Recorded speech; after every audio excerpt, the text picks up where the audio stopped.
Perfect timing. With all due respect, no one on this planet knows how to evaluate quarterbacks. Where is my camera? No one. You're all full of it. Was Brock Purdy overdrafted? Was he underdrafted? He was last pick in the NFL draft. He was Mr. Irrelevant. He's played in the NFC Championship game in the Super Bowl. I don't care what any of you have to say about quarterbacks. Twice NFC Championship game. You don't know anything about evaluating quarterbacks. This whole thing is nonsense.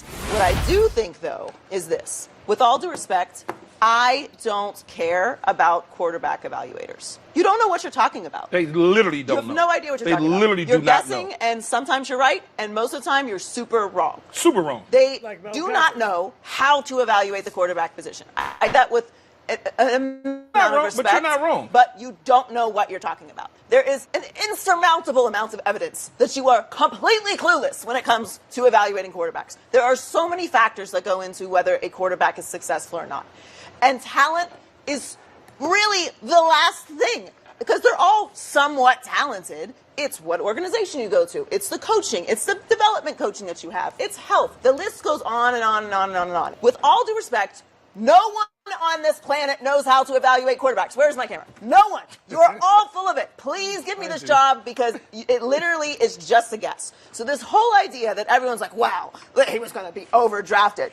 Was Brock Purdy overdrafted? Was he underdrafted? He was the last pick in the NFL draft. He was Mr. Irrelevant. He's played in the NFC Championship game in the Super Bowl. I don't care what any of you have to say about quarterbacks. Twice NFC Championship You don't know game. anything about evaluating quarterbacks. This whole thing is nonsense. Let's just look at the quarterbacks that have played.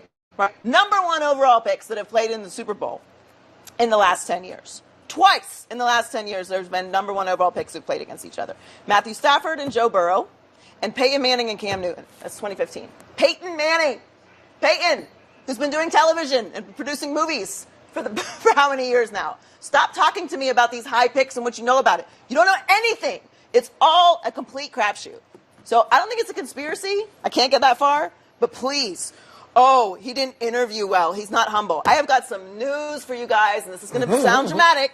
But these kids don't care about what you're talking about anymore. They're NIL. They're coming into these leagues with millions of dollars, with sponsorship, with followings, with shows, with podcasts. Maybe, just maybe, these young people want to feel like they're going somewhere where their future is in the hands of someone competent. God forbid there be some accountability with these organizations. What are we talking about? Yeah. He was projected to go anywhere from 2 to 21, and he fell to the 5th round. Listen, God, best of luck to everyone. That's all I'm saying. Because if this goes sideways and he actually ends up being good, y'all going to have some real explaining to do. But I don't know. And guess what? You don't know either. Nope. Wait. Hold it. I know you want to. Just hold.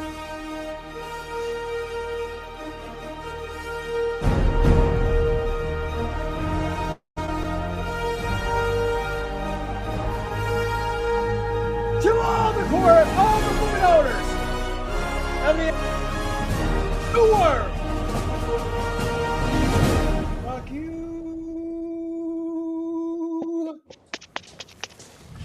But the main thing is, you bunch of fuckers, despite the provocation from the cavalry, no fighting. Oi. No fighting. No fucking fighting. No fighting. No fucking fighting! Good. Redeem these nuts! Wow! Oh, there you go. And we take that Luger in the jab. We want the gold, sucker. Hulk Hogan, we coming for you, nigga. I should point out the record, Steve. This is what I'm so damn good. I can be Speedball, my baby. I can be King on Jay. Get it right when you say the boy's name. I got a following like I'm running a campaign. I'm in the cockpit like a fan running the plane. I take the show and then disappear like Dave Blaine. I ain't wanna do it to you, but you pushing the issue. Man, I blow my nose on you, boy. So it's tissue. Ain't another rapper when it flow is mine. So when it's showtime, you get thrown to the ropes and clothesline. First I capture the streets, then aim for the charts. Like when I capture the beat, I aim for your heart. Most of the careers was doomed from the start. You a video gangster, you on the shit for the part. Like see you when you ain't a snake. I'm a mow your lawn. Been exposed to the world using fake. So keep your eyes peeled. You might not see me coming, cause I'm tinted up on the windshield.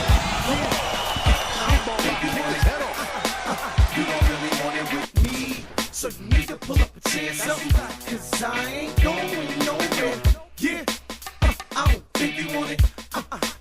You don't really want it with me. So you need to pull up a chair, something. Cause I ain't going nowhere. With bumpy wildin' out in two twin Porsches. I'm in a GS spinning with dual exhausts. In the rain hydroplaning trying to be so cautious. Under the hood screaming, you can hear the horses. Oh, as you can't tell from the screen, folks. Yeah, we here. We loud. We proud. Welcome to the smashing, stacking, slapping with the captain. I am your host, El Capitan, a.k.a. Capitan Sport, a.k.a. the Captain Ron Johnson. As you can tell, I got my blue notes on right now because I have a triple shot tonight because I have the Bellhawks playing right now. There are about 3.5 left in the first half of that game. Still no score. I've got the Blues playing in Game 6 of the Stanley Cup playoffs, and I also got my boys, the Colorado Eagles, playing the second round of the Calder Cup. All tonight. To say I'm hyped is an understatement, but I do have a special guest. I have the Vegas vaginal manipulator himself, the eviscerator, the maestro, the smooth operator himself. And yes, Mrs. Don Juan, I heard you. I heard you loud and clear. Don Juan up in this house. Don Juan, welcome to the party, my brother. Okay, can you hear me at all? Oh, I can hear you loud and clear. You sound like you're like a tunnel and you're crawling through one of those ceiling ducts right now. That's what it sounds like. But it still Okay, works. it works. But let me try one other one. Let me just see.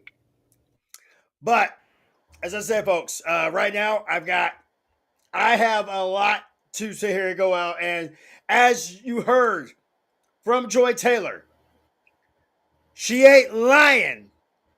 You try to evaluate quarterbacks and you suck at it. NFL owners, NFL coaches, NFL GMs, y'all suck at evaluating quarterbacks. She's not lying. You want to know why she's not lying? It's because you guys suck. You guys are garbage. You're ass. Unbelievable. Oh, and big salutes out to our buddy JQ, Joe Quills, sitting up in South Florida. Apparently, he's sitting here hanging out at Bleacher Brothers, which is ironic in and of itself. I'm not going to sit here and lie, but it's Joe. Let's be realistic here, Joe. Hey, CC, nice to meet you. Love you much. She ain't lying. They don't know how to evaluate quarterbacks. How the hell do you have Shedeur Sanders projected for a late either top 10 or late first round, and this motherfucker sits here and actually drops to the 5th round? I'm sorry, but no, you don't get to hit. You don't get a pass on that one. You don't get a pass when it comes to that. That's like Booker T trying to sit here and say, I'm mad at myself for saying what I said about Hulk Hogan, but I'm enjoying the fans sitting here actually giving me the chance. And trust me, I have the clips. I'll show them for you momentarily. But Don Juan, the draft is over. We talked about this last weekend and everything else. We talked about this last Friday when we were you, Joe, and I were eagerly waiting for Shedeur Sanders to get drafted. He didn't get drafted on day 2. So now the draft is over. You can honestly sit here and you can tell me, and no, shockingly enough, your Raiders. I actually had high praises on your Raiders. Who screwed up? Who dropped the ball in the NFL draft? Well, if I had to guess, and again, there's been a whole week of post-Shedeur analysis. Of course. And I thought I would come to a conclusion, over all of this. Here's the problem. I don't trust the media to report anything accurately. Or excuse me, I don't trust the media to do the hard work of actually trying to gather real information. Can't hear me. Okay, hold on. We're media. We try to get the hard facts. We've been good at that. It hasn't been. It's not our fault that people have been doing very stupid things because they're very stupid fucking people. It is not our fault. And let's Right. keep in mind, it's not like we didn't see this coming. Well, look, like I said, I am just generally, just kind of my background. I understood what was going on. Everybody saw it. It was there for everybody to kind of look into, analyze, and then come to some conclusion. I've read almost all of the post, draft analysis of what happened here.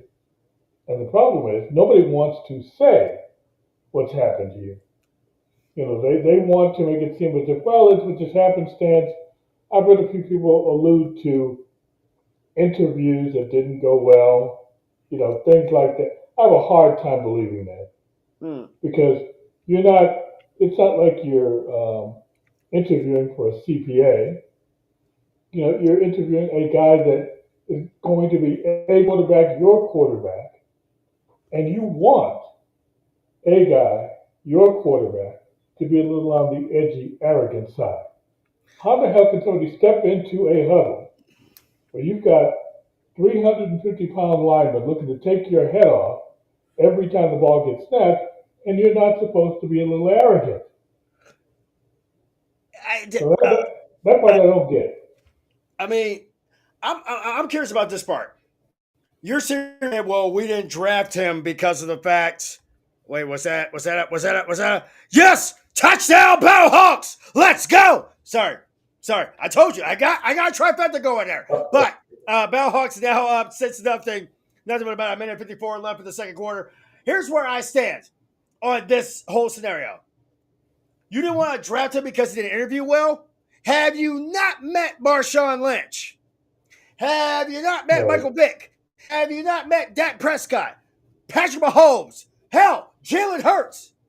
Jalen Hurts is getting hell right now because he didn't want to go to the White House. Half the damn team didn't want to go to the White House. That's how much they give a rat's ass. They don't care about. Oh well, you're you're the leader. You're like the leader of the team. You're supposed to sit here and do this, that, and the other. No, he's not. He's supposed to sit here and either run or throw. Give you guys touchdowns. Give you Right. guys wins. Yeah. Shut the hell up about it already, Eagles fans. Shut up. This is the thing that's kind of evolved over 20, 30, 40 years with regard to the NFL and quarterbacks.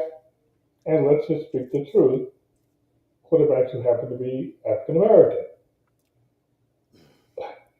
There is a double standard in this regard.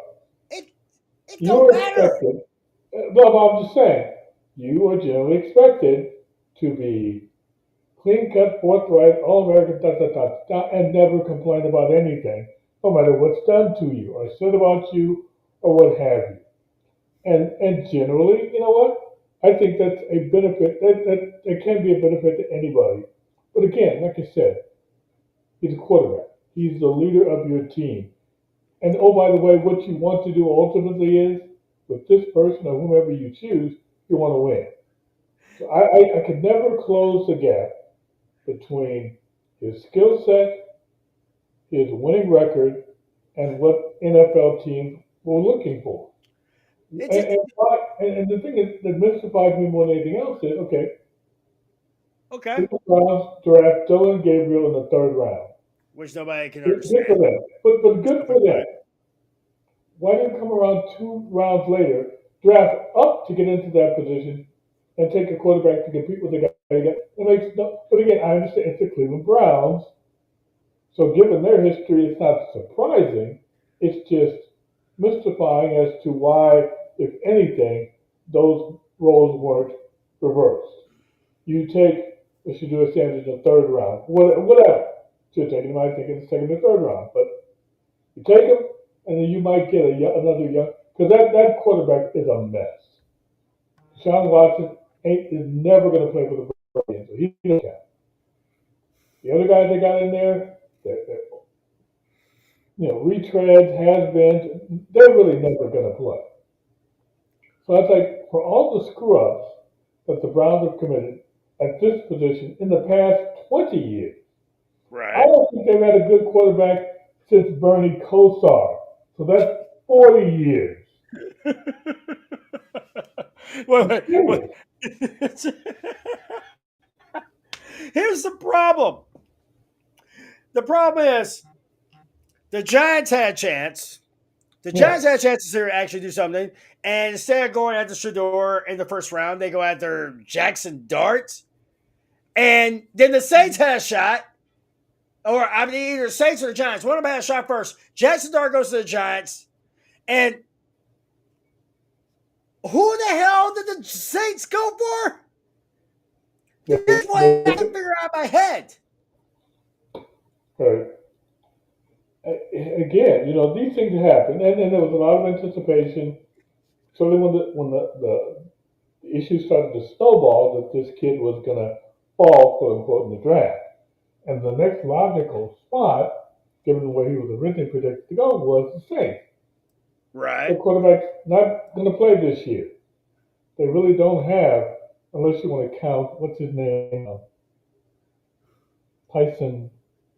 Who's that? Who's that quarterback, running back that they occasionally run a quarterback? He can't take 20, 30 snaps a game. So it just seemed like a reasonable expectation. We're going to take this kid. We don't care about all the draft talk. We think, oh, by the way, I don't care who you draft. You still got to coach him up to play NFL football. I don't care who it is. So why teams felt like, nah, we're just going to pass.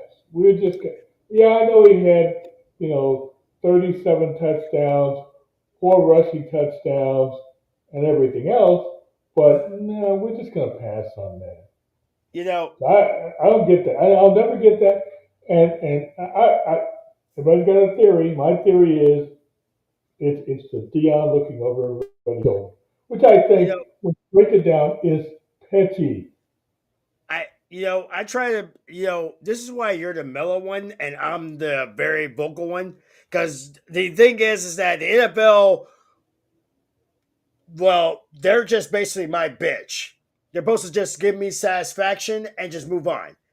However, however, our buddy Tom Grossi, who's actually doing a Q&A on YouTube right now, well, he had kind of a different way of sitting here putting this, and I'm just going to let him sit here and just do what he does best. Son, I'm home. And yes, the draft went great. Not only did we get a pass rusher in the first round finally, but then we traded up again and got another pass rusher. I'm telling you, son, if I'm able to turn that defense into a top 10 unit, head coach Jeff Ulbrich is in my future. Do you understand what that could mean for our family? Hey, Dad? Yeah, son. Hypothetically, how much trouble would I be in if I went onto your iPad, took Shador Sanders' number, and then on night 2 of the NFL draft called him, pretending to be GM Mickey Loomis of the Saints, saying that we were going to draft him, but then said, psych, we're not drafting you, and then posted it all over the internet? You did what? Uh-oh. Hi, I'm Jeff Ulbrich, the defensive coordinator for the Atlanta Falcons, here to talk to you today about contraception. You see, contraception is incredibly important, especially when you don't want your future son to cost you $100,000. Jack, $100,000! You see, the importance of contraception cannot be overstated enough. Do you want your future employer to be charged $250,000? $250,000? The answer is obviously no. So, before you make any decisions, make sure that you're safe. Honey, what's the hospital's return policy? I'm bringing them back. I'm sorry, I said. I'm sorry. I'm sorry. Go ahead. Go ahead. Forgot about that. Because that was an aspect of everything that turned out. Look, I'm old school. I don't know how old this or young this son of this coordinator is, but if I had been in that position, I don't care if he was 30 or 40. I would have Bruh. gone straight. I would have gone straight BTA, belt to ass. I'm not looking for excuses. I'm not looking for apologies. I'm swinging. And, If you but, costing me money, you compromise my job, I'm whooping your ass. but wait, Period. but wait, it gets worse. It gets worse because because and I'm gonna bring up the story because it actually got brought.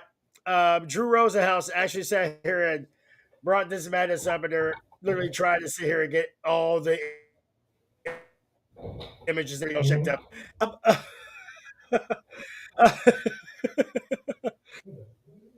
Shador was not the only one who actually got.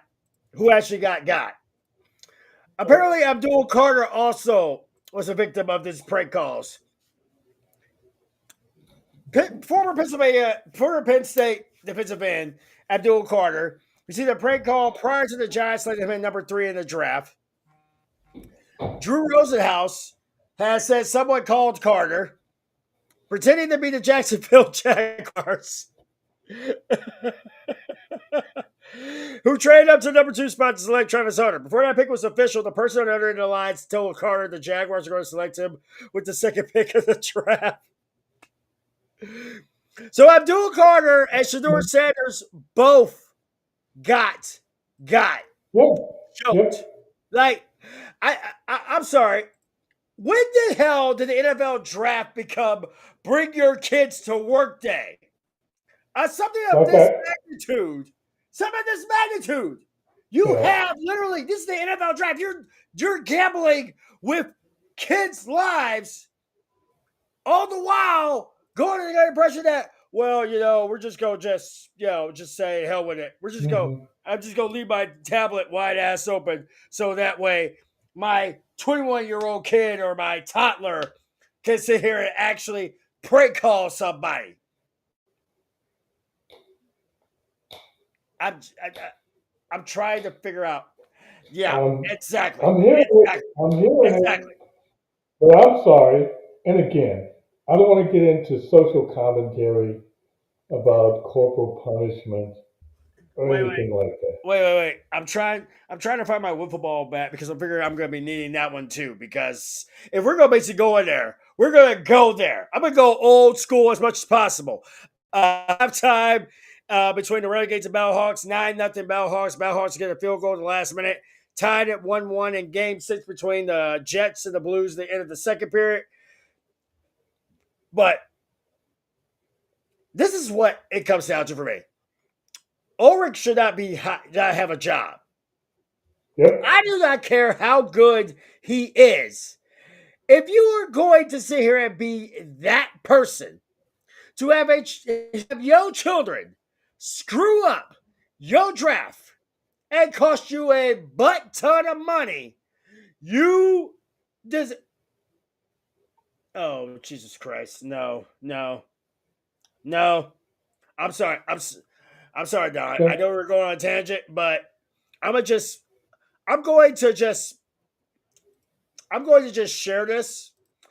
And I'm gonna let you sit here and decide if you want to sit here and actually go with it, because I'm gonna share. I'm gonna just share the headline. It's right there in front of you. Right. Now, yeah, I read this story because it had some run here locally. At some point, though, and this gets beyond these other calls. I just, You got to if you don't at some point it's like that scam call. somebody Because got yeah, to. I got I'm calling from Nigeria, and I got this money in my bank account. I want to transfer it to you. At some point, you got to figure out that doesn't line up. And again, again, when these calls get done, and the NFL is going to have a better protocol for next year, so this crap stops happening. Because you know how kids are. They see one kid, they're all going to be. You're going to have every single draft pick getting a crank call or a prank call, what have you. So how about secure lines? You know who these kids are. The extent you can do that. This again, but somebody needs to know a little bit better. and just stand up and say, wait a minute, who the hell are you? Why would you automatically assume? And I More understand, like Shadu's got to be pretty sophisticated. new So if phone. Who this?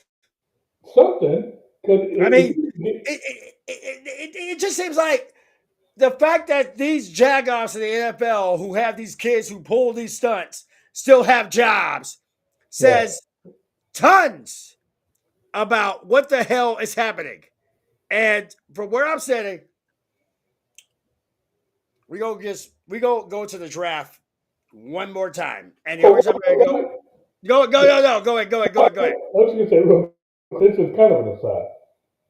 My son, who turned 30 Joe, a you're couple of weeks ago, we're going to go back to when he was 11. And he prank called he was 12, prank called his middle school teacher. And there was some profanity connected to it. And I'm getting a call to come in to talk to the principal, which, So I went and heard what happened. It wasn't really bad profanity. It was just, stupid stuff that kids that age are going to do. Who? But I ain't having it. Let's go. You watching that? Which game are you watching? Oh, I told you, I'm literally You triple watching- backing here. I'm about to sit here and pull the Eagles game up right now, but the Blues are up now 3-1 on the Winnipeg Jets, and That's still the first round, right? we're That's trying for a game game. 7. We trying to go for game 7, baby. We trying to Yeah, go for that's game. what I thought. Let's go Blues. Let's go. My cousin, I know I watch it. Oh, before we even keep going, happy birthday to one of my old high school classmates, April Johnson. I know that she's out doing her Doug Dissel, but I had to sit here and say that. Happy birthday, Apes. Love you much. On top of that, I have been an asshole when it comes to Mel Kiper. I have been. I will be honest. I do not like Mel Kiper to save my life. I would slap the piss out of him if he was in front of me. That's how I feel about Mel Kiper. However, I do have a surprise for you. I have a surprise for you. And Joe, since is watching, and AJ, because I know he's watching somewhere in there too. I did get something. I got us a little something. Pat, please give us what we want, folks. As many of you know, a couple years ago, I had a little bit of an outburst when the Packers selected Jordan Love. Love, quarterback, Utah State. Oh, no. Oh, no. Walk it off. God damn it! The Green Bay Packers selecting cornerback Eric Stokes. I fucking love Stokesy, but again, I don't give a fuck. Who cares? Even if they would have drafted a wide receiver, it would have been some guy fucking banging some floozy and then apologizing to his wife by giving her a $5 Starbucks gift card. Nothing they can do at this point is gonna fucking matter. They lost him. It's over. Oh, he runs a blazing 4.2 40 time. Who gives a fuck? Thanks, Dove. Who gives a shit? I just want to eat. Zito, did we get that food order in? Green Bay Packers pick is in. Linebacker, Quay Walker. Doesn't put the same twinge in my penis that a receiver would have, because we really need weapons for Rod. Jeez, fuck Christ. If they fuck this up, I'm going to walk up to the top of the Power and Light building, and I'm going to dive headfirst off the top of it and turn into a pile of pink mist down on the street. Van Ness going to the Green Bay Packers, Iowa D. I don't know if it's the NyQuil, the DayQuil. My brain is an absolute fucking pretzel right now. Listen, I'm an Iowa guy. I mean, Jesus Christ, their offense could fucking stink this year. Fuck! I'm gonna do a gift wrap for me. Wait, what do you want him to do? I'm gonna smack the fucking new teeth out of your mouth is what I'm gonna do. What do you want him to do? Safe to say they didn't draft Cooper DeJean. I do know. If they don't fucking pick this guy, I'm gonna throw this microphone as far as I fucking can. No. Gotta be a weapon. You got a good arm. I don't want him to pick another fucking offensive lineman. I don't need a plug-and-play guy. Jordan Morgan. Hey, great pick last year. Played in 3 fucking games. If Matthew Golden's there, he is. Go get him. Go get him. Coach. For the love of God, go get him. Matthew Golden, wide receiver, Texas. Let's fucking go!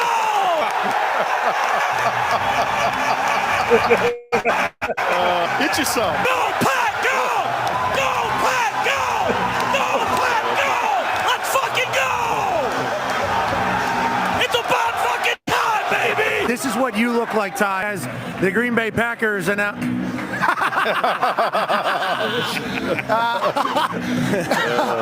I think that is probably synonymous with how everybody felt here. Yeah, let's give it up for the Matt McAfee show. Grant, he's doing some super stupid shit, but that was about as accurate as you can sit here and ask for. I mean, that was about as Mel Kiper as you could ask for. That's about as good as Mel Kiper as I could go for. Pat McAfee is great because he's unafraid. Yeah, and he's got leverage now. And I don't watch it every day, but when I watch it, it's like dude comes at it. He wants to come at it. He's not looking at the suits because he knows he's making them money. And that, I got to respect that. And like I said, I hate analysis where it's like, well, it could be this or it could be that or whatever. All these other shows they got on. And to some degree, Stephen A. Smith, they kind of put their fingers in the air first, kind of gauge the wind, and then they somehow formulate an opinion. But my attitude is, pardon my language, have a fucking opinion before you open your mouth and just let it go. It's not rocket science. You're not saving the world. You're just telling people what you think. Don't calculate. Just tell me what it is you think. I'm either going to like it or I'm going to hate it. Roll those dice, and more often than not, if you're just true to what you believe, people are going to follow. If you get this, well, let me, six one of another, half of it's like no one cares. By the time you get to that point, I know I've stopped listening. Tell me what it is you think. Put it out there. Let me weigh it, and then I'll tell you what I like about it. I'll either watch or won't watch. Simple as that.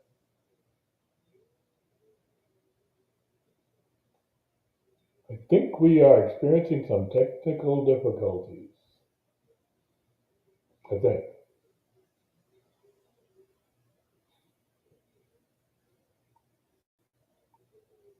So while we're waiting, I got plenty of opinions about the draft. But again, like I said, we have these things every year. There's always going to be some issue. It's just the Shador issue, as mysterious as it turned out to be, it just reveals the state of the NFL and the media. And like I said, if the kid drops because of interviews or what have you, then tell me who those interviewers are. And tell me what the questions were they were asking. And then, oh, by the way, Mr. Reporter, once you've gathered all that information, give it a lowdown. If it's the beat writer for Sports Illustrated, or it's some commentator on another network, and you got info telling me that this is what went on during the interview, this is what was said, these were the responses, and this fighter more than likely dropped. Tell me that. Instead of this veiled kind of situation, well, he didn't interview well, or he pats the ball too much, or he takes too many sacks. That's crap. That's pure, unadulterated crap. And for the media not to make any effort to look into this to any degree, and then why call yourself a journalist or anything related to that? You're just another guy with an opinion. Because if I had to pick up the phone and call the GM, I'm going to tell him, you tell me. I may report you as anonymous, but tell me exactly what happened during your interview with Shador. What did he say? What did you say? I could give you anonymity, but stop the crap. Sick of it. Wait. I mean, I know about this thing. I'm sure every single one of the GMs and owners is going to sit here and get a little bit dicey with whatever the hell they're going to do.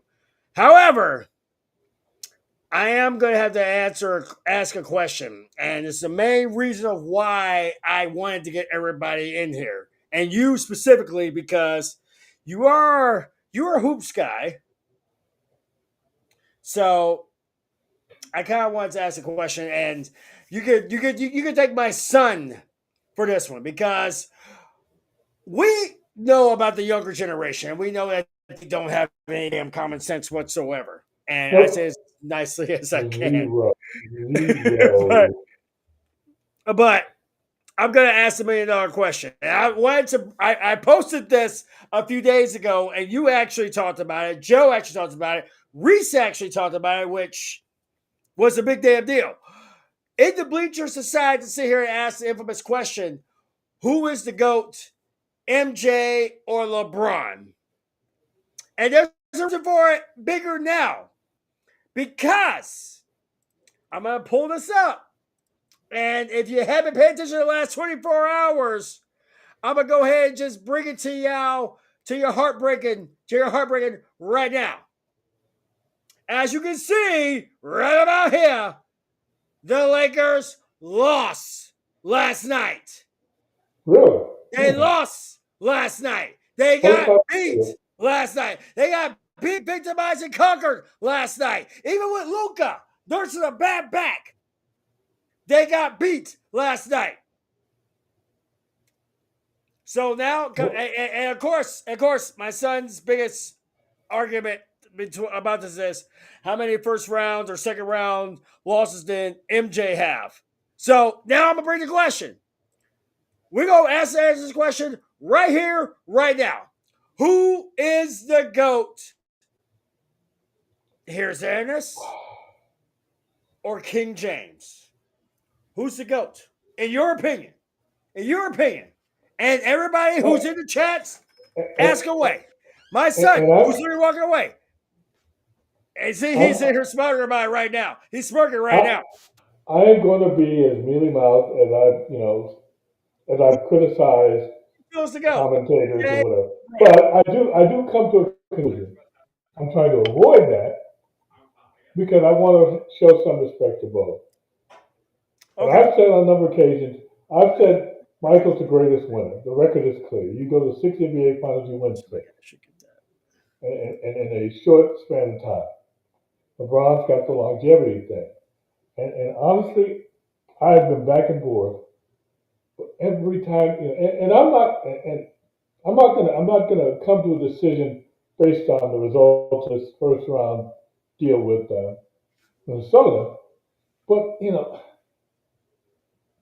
can only watch The Last Dance so many times and not walk away with the conclusion that Jordan is the greatest of all time. You can't. As great as LeBron has been over a longer period of time, and I debated in my head, I go back and forth. Next week, for some reason, next year, I might have a different opinion.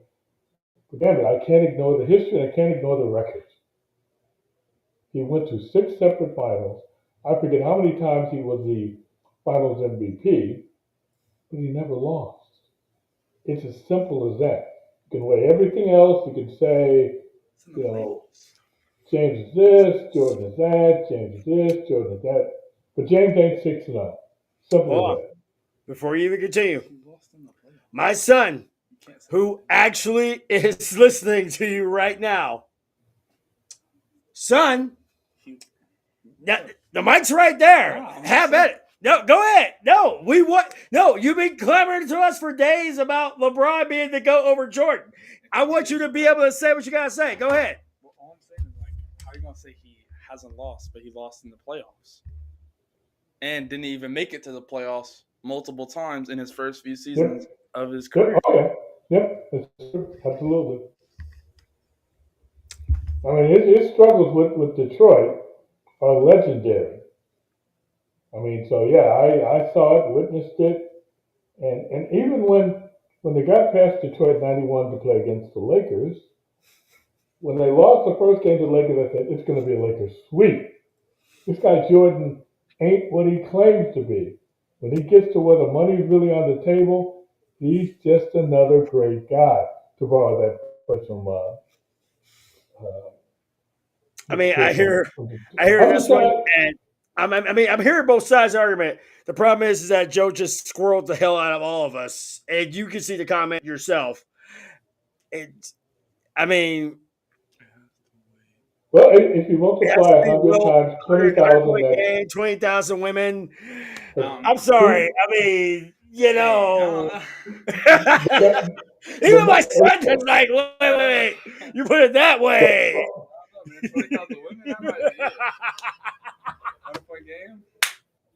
How many ships? Now look, since he made that claim years ago, How I've many? sat down, I'm sure a number of people have, and tried to do that math, I'm do the sure. division. So many games, so many cities, so many women. It is possible. I'm not disputing it. 20,000? Again, if Wilt had kept just a little diary of every name, just put it in like a ledger, that thing would have sold for $20 million. Because I believe him. And I don't think there were 20. I don't think there were any repeats.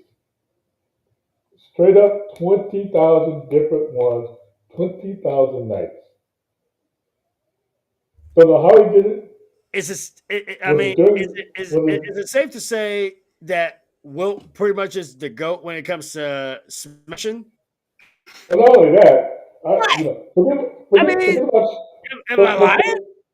forget about Sean Kemp and all the other pretenders.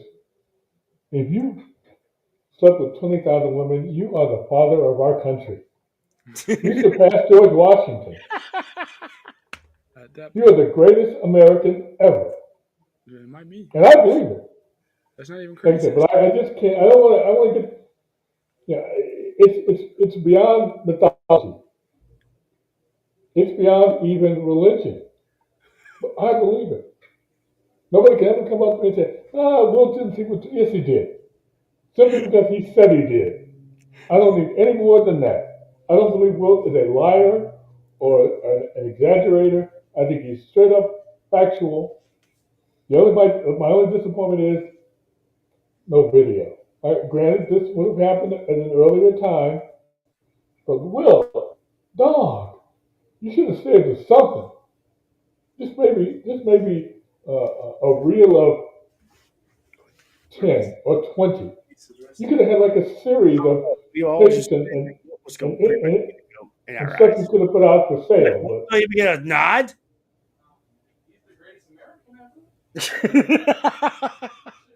I'm sorry. I'm sorry. yeah, My son's on one. My son's on one. I swear to God. So we had it's not just pretty much been the basketball playoffs. Obviously, y'all see the jersey alone. I have been pretty much I'm in hockeyed out. That's the reason why I was clean shaven for about a good while. We do have some hockey update right now at this very juncture, and it is a beatdown. It is most likely a game 7 heading yeah, to Canada. yeah, The Blues are up 5-1 over yep. over the top seeded Winnipeg Jets. Obviously, we got tomorrow the Avalanche taking on the Stars, and then of course Sunday we're gonna have those aforementioned Blues taking on the Winnipeg Jets in Game 7. We do have at least some of the Eastern and Western Conference pretty much lined Mhm. up. So I'm gonna just to do everybody a solid. I'm gonna go at least bring that Yeah, up because I I, know you I, want to smile. I know you want to smile your ass off a little bit because I know you. You pretty much are a hockey fan, even though you don't want to tell anybody about it. Here we go. So coming out of the East, we got my boy Craig Maroon representing yeah, the Toronto Maple Leafs. They'll be facing the defending cup champion Florida Panthers in the next round. The Washington Capitals will be facing the Carolina Hurricanes. Young upstarts, mean, hungry. They want to dance. They want to dance as they want to, and we don't care. We also got coming out of the West, the Vegas Golden Knights, Don Juan's Suave House Squad taking on the Edmonton Oilers, and of course, we are eagerly awaiting we will have a winner regardless. We will have the winner of the Colorado Dallas series going up against the winner of the Winnipeg St. Louis series. As you can tell, hmm just from the graphic alone, the yep, Blues are up 5-1 at the end of the second period. yep. And you've seen, I've been to a few. I've been to baseball game 7, unfortunately. I've been to an NBA game 7 where the favorite team for me lost. I've been to an NHL game. This is going back to when Gretzky was with the Kings. And I'll say this much, because I'm not, I've been more than a casual, fan. My allegiance to the ship, really when I was growing up in LA with the Kings, moved to Orange County, it became the Ducks. And I'm still a Ducks fan, even though I live in Vegas. I'll support Vegas when they advance, but it's just not the same thing. There's nothing like stepping into a building, and I've done it only once. Where Wait, it's a did these game guys just seven. win the cup like 2 years ago? Yeah, yeah. And oh, by the way, their first year in the NHL, their first season in the NHL, they went to the finals against the Capitals. One game won, and everybody in this town was thinking, "Oh man, we got," and then they lost 4 in a row. But they're a good squad, good competitive squad.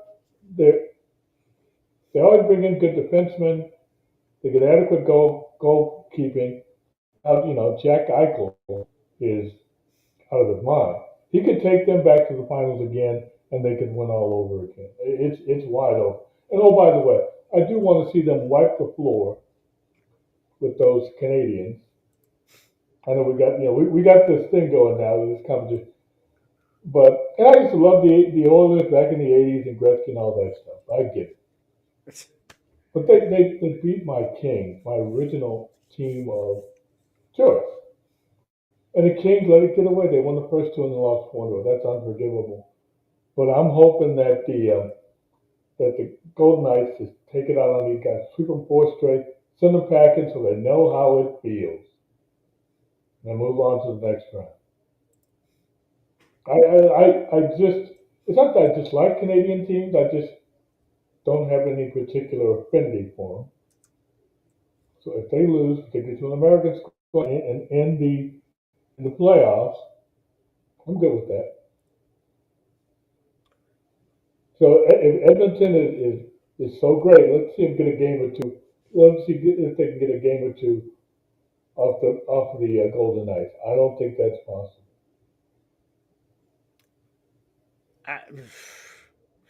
I am all for it, but I feel like this is the Golden Knights' time to shine. I feel like this is definitely gonna be theirs. Yeah.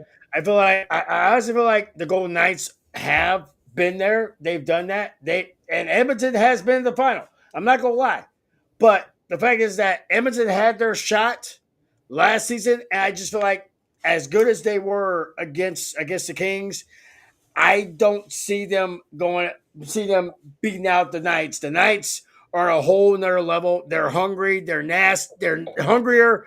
They're nastier than they have been. I like the way they're playing right now. And yep, it's about to get fun. Sorry, like I said, I told you I was triple going tonight. We've got the live stream for the Colorado Eagles and the San Jose Barracudas going down in just about 3 minutes, give or take, if everything goes well. It's going to be a fun time. But I kind of wanted to get your thoughts on a familiar face of ours. We kind of basically go ham with Scooter Magruder every now and again. Mm-hmm.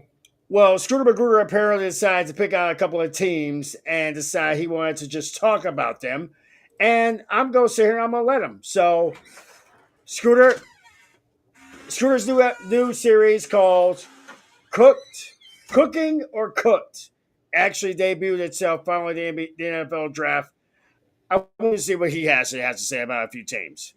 What's up, guys? Hope we're doing well. The NFL draft has come and gone. The undrafted free agents have been signed. Dreams have been crushed and realized. Keep in mind, the following is my personal opinion. I don't care what PFF, ESPN, none of these places have to say. Other YouTubers as well. This is my opinion. I've been wrong before and I'm not afraid to do it again. But don't come for me unless you leave your own bold predictions down below. But without any further ado, it's time to rank these NFL teams and welcome to the first edition ever of Cooking or Cooked. NFL Draft 2025 edition. I'm just going to be ranking the 5 teams that I think had the best draft and the 5 teams I think had the worst draft. Let's get into it. Up first, the New York Giants. Were the Giants cooking or did they get cooked? Some pundits are giving the Giants premium grades. Not me, though. The Giants cooked. Everything started off well with the Abdul Carter pick. I like that pick. Somehow, though, the Giants will mess us up during his career. He's probably only going to be there for 5 years and then peace out. But after that pick, things descended rapidly into elite foolishness. The Giants traded their 34th overall pick, their 3rd round pick, and a 2026 3rd round pick to move up in the draft to select Jackson Dart. I'm an SEC guy. Go Gators. I saw this man play in college. He was not good. I watched him suck and cry against the Florida Gators. Jackson Dart was surrounded by talent. And he could have beat a 5-5 Florida Gators team. They lost to 3 unranked teams. Yeah, it's easy to have highlights when you're going against scrubs. He's not going to have elite weapons in the NFL. He's going to have Malik Neighbors and a prayer. I think Jackson Dart is a prototypical system quarterback. If this doesn't work out, this will be the end of the Joe Shane era. Honestly, they should have just waited for Arch Manning to come out. Another reason the Giants are cooked, though, is because they selected Cam Scatabo in the 4th round. Scatabo, I don't even know. Whatever his name. They selected this man in the 4th round. There's a reason why he fell this late. Can you name any running back that is a slow, bruising running back that has worked out in the NFL? They don't translate to the NFL. Name one. Derrick Henry? Oh, Derrick Henry is 6'3", 247. He ran a 4.55 40. Brandon Jacobs. Oh, you mean the 6'4", 264-pound Brandon Jacobs? Oh, he ran a 4.56. Keep these numbers in your mind. Cam Scatabo is 5'11", 216 pounds. He ran a 4.65 40. He's not running over anyone in the NFL. He's certainly not outrunning anyone in the NFL. And Saquon, for comparison, he's 6 feet tall. He ran a 4.4. Let's say we compare him to a Mike Allstott, one of the best bruising running backs of all time. He was 6'1", 248 pounds. And he ran almost the same 40 time as Cam. You ran a 4.8. Maybe Cam will shock the world and I'll have to eat my words. Maybe I won't, though. Great first name, though. The Jacksonville. Okay. That's his first name. Well, look, for what their needs were, the Giants didn't overreach. Jackson Dart, I've seen him. Like I said, his first year at USC, he's a really good quarterback. Is the games that he had at Ole Miss going to translate into success at the NFL level? I have no idea yet. I have to wait and see. Clearly, the Giants were playing the Eli Manning angle. Ole Miss quarterback and everything. So I get it. I'll just have to wait and see on that one. However, because I brought this name up on some show you did like 3, 4, 5, 6 months ago. I still believe in this kid. Cam Scatabo is not the biggest guy, not the fastest, but he is a dog. I saw him, and I can't remember which game it was during the college football playoffs. And Arizona State was a first round game, which ended up winning. They were just getting worked in the first part of that game. And Scatabo was just not getting off anywhere. He got blown up on a run, and I thought, well, that's it for these guys. Scatabo, now that he's meeting elite competition, I don't think he's that competitive. This dude shook that off, and he practically demanded the ball for the rest of the game. And he took hit after hit after hit, got into the end zone, and again showed me that he is willing to take whatever punishment is necessary to have his team win. You can't coach that. The guy either has it or he doesn't, and the fact that he's 5'11" doesn't matter. I just think that, look, he's not going to be as good, or at least doesn't project as good as Ashton Jeanty. I get that. But I think this guy can be really tough. And sometimes when you're in New York and it's November, turning December, whatever, and you're just not getting any productivity out of your quarterback or whatever, you hand the ball to this guy, he's going to make something happen. I don't get that feeling every time, and I have no reason to have anything positive to say about Arizona State at all. But I just saw this guy. He's a player, and he will take the hits, and he'll keep coming back until you put him out of the game. That's just his view of how things are going to work. He is, the old-fashioned, lunch bucket, whatever. I don't care. But if I had a chance to draft him, and they draft him, I think in the 5th round, good on the Giants. But again, like everything else, it's in New York City. Or any place else, I think absolutely can prosper in the league. But New York City is just a weird town, and if you don't deliver right away, then they're going to eat you alive. But this guy, I think, is strong enough to take it, at least, for whatever opportunities they give him. So I would not be surprised. I'm calling it here. If at the end of next season he is all pro. Yeah, I said it. The last time the Giants were relevant, Eli Manning was still their quarterback. The last time the Giants were relevant, Eli Manning was leading them to a Super Bowl rematch with the New England Patriots, who still had Tom Brady as their quarterback. Eli Manning trained his replacement. His replacement played like him at the beginning, and then got traded and released to somebody else. Right. Jackson Dart, I have zero faith in as a legitimate NFL quarterback. I think he's coming for the check, and he's going to show up for said check, and that's going to be all she wrote for Jackson Dart.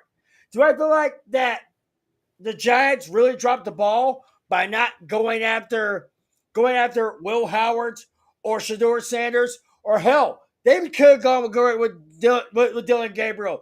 It's like you guys went with Jackson Dart, the most fragile quarterback in the NFL.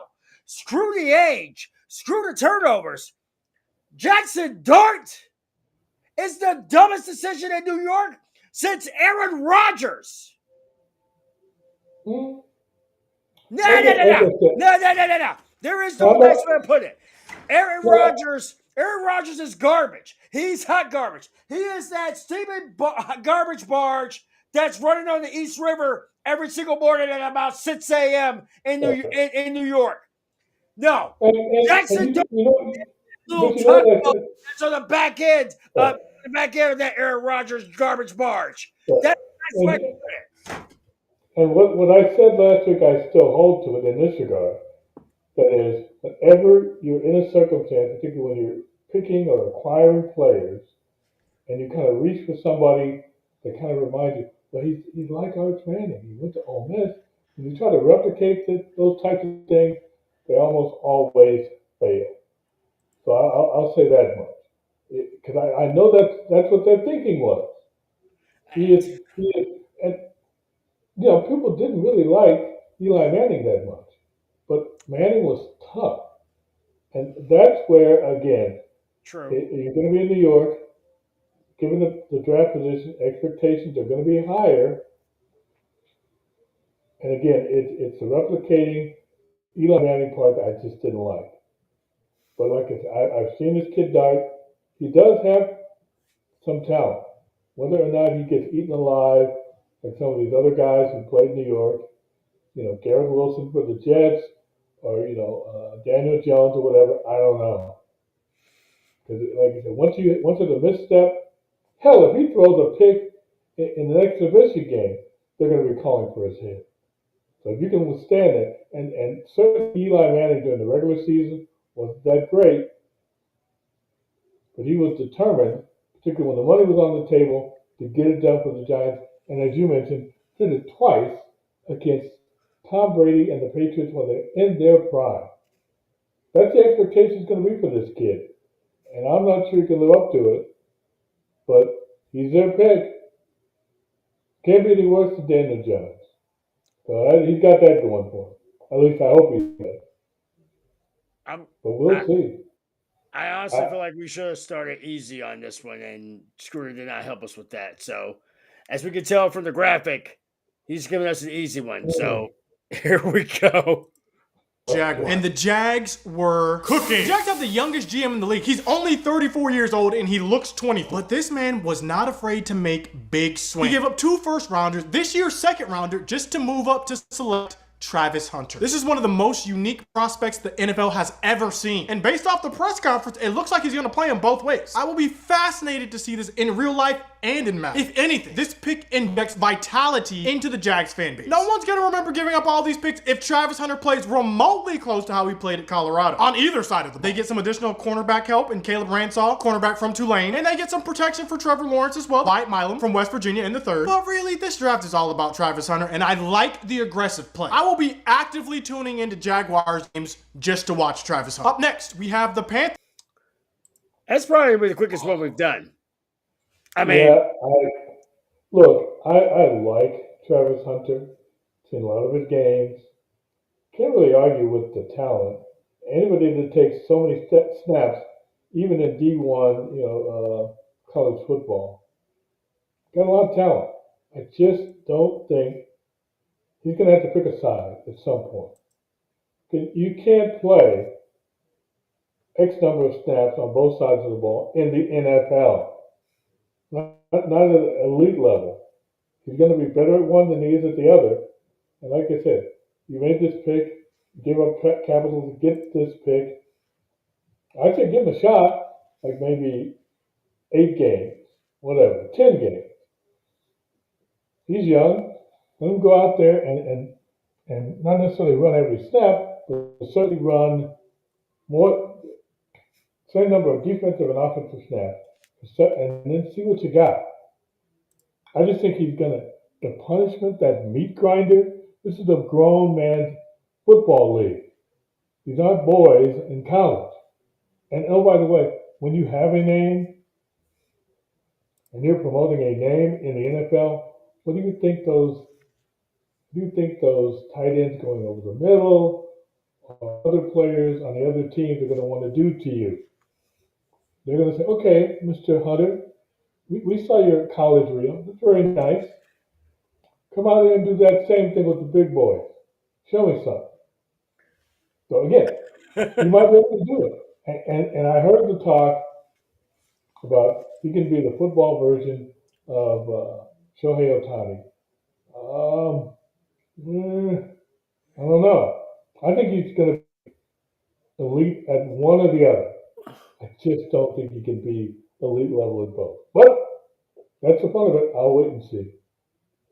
Wait.